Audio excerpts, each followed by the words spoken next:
はい、今日は自分がどうしてこのタイプのスパークビルドをしているか、こういうビルドだからできるマップ周回方法について話せたらなと思います。マップのモッドっていろんなのがあると思うんですね。ビルドの中には避けたいモッド、例えば燃焼床とか弱点になっているモッドがあったりします。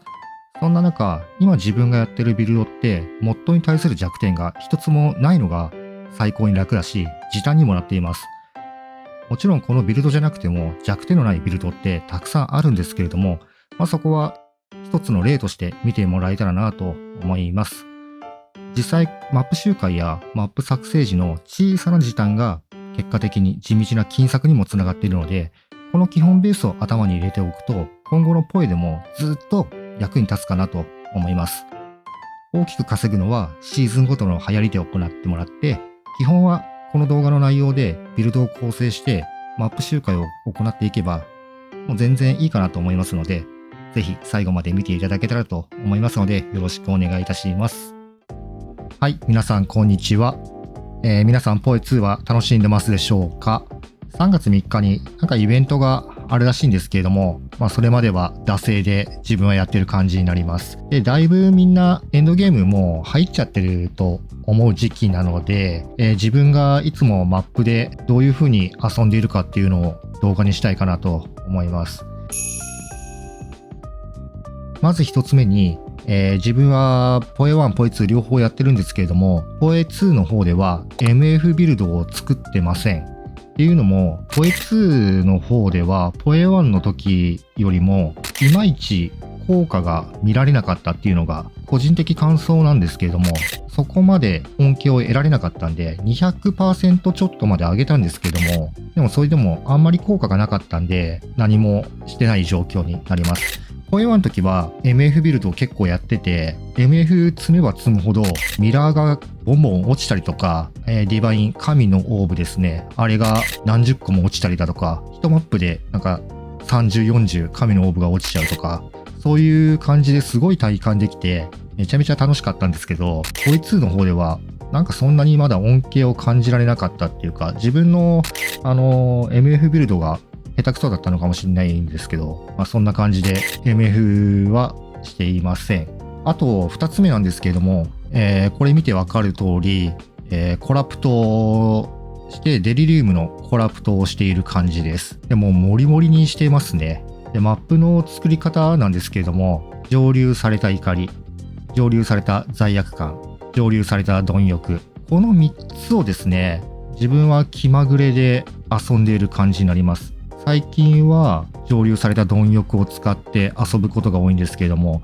若干怒りが安くて罪悪感がその次安くて貪欲がちょっと高いみたいな、この3つの中でこんな感じだと思うんで、最初はこの怒りでねひたすら遊んでました。これ全部効果が違うんですけれども、これ入れますよね。これ貪欲入れるとレアリティが増加するんですよ。怒りを入れるとマジックモンスター数が 60% 上昇します。罪悪感入れるとパックサイズが 24% 増加。全部何かしらメリットがあるんで、自分はもうレアリティ 24% にしている感じです。はい。で、マップの作り方なんですけれども、まずはこういう普通のね、マップ、デリリウムがついていないマップですね。で、これ、デリリウムがついちゃってるマップ、これ両方落ちるかなと思うんですけれども、自分の作り方は、まず、この錬金術のオーブですね。これでもう、バーってレアにしちゃいます。で、この後、この辺マジックのものがこういう風にあったりしたら、これバンバンってつけちゃって、レアにしちゃいます。王者のオーブでね。で、これ全部レアにしたら、ここに高貴なオーブがあるんで、高貴なオーブでもうひたすら、もうマックスまでやっちゃいます。はい。ここまで作ったら、このデリリウムのね、こいつらを使って、簡単にこうやって作っちゃいますよね。もう一個作ってみますか。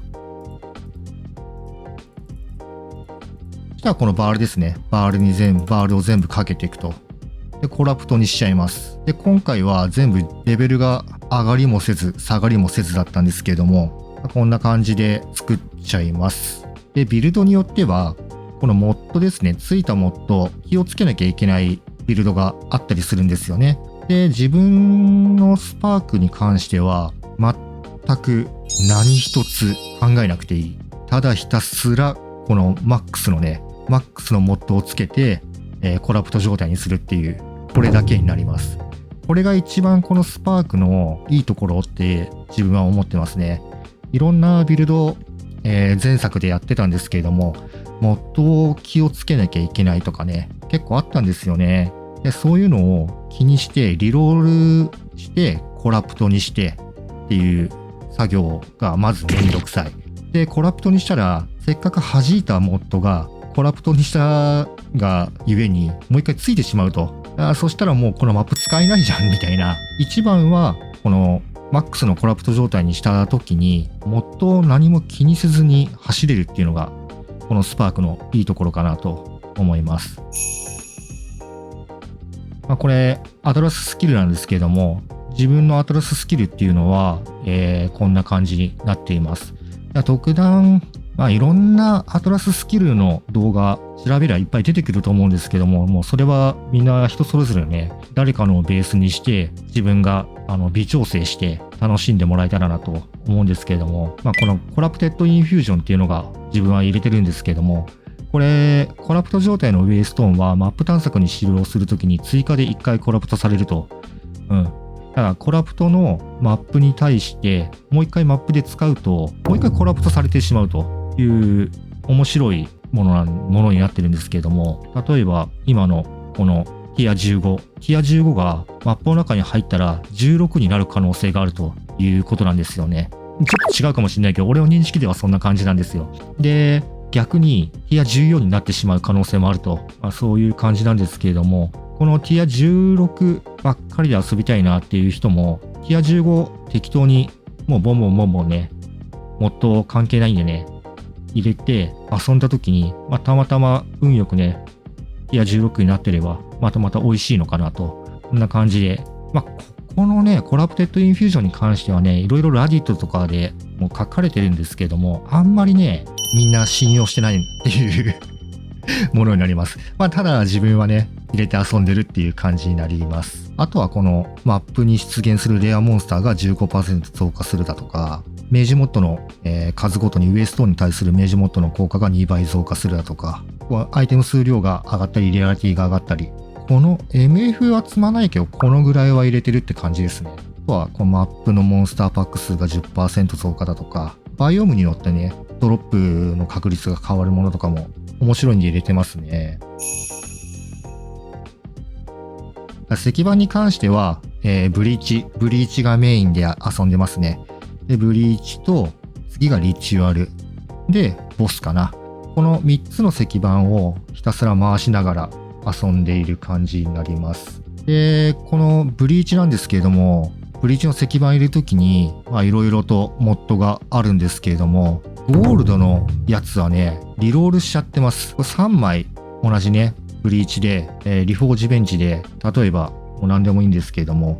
これポンポンポンって入れると、同じマジックだったらマジックで、同じブリーチだったらブリーチで、リフォージができるんですよね。これリフォージやると、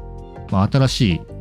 石板になりますんで、こんな感じで遊んでます。自分が好きなのは、アイテムの数量が増加するやつですね。アイテム数量の増加だったり、モンスターの密度だったり、マジックモンスターが増加とか、レアモンスターが増加とか、こういうのが自分が好きでやってるやつですね。で、最終的に、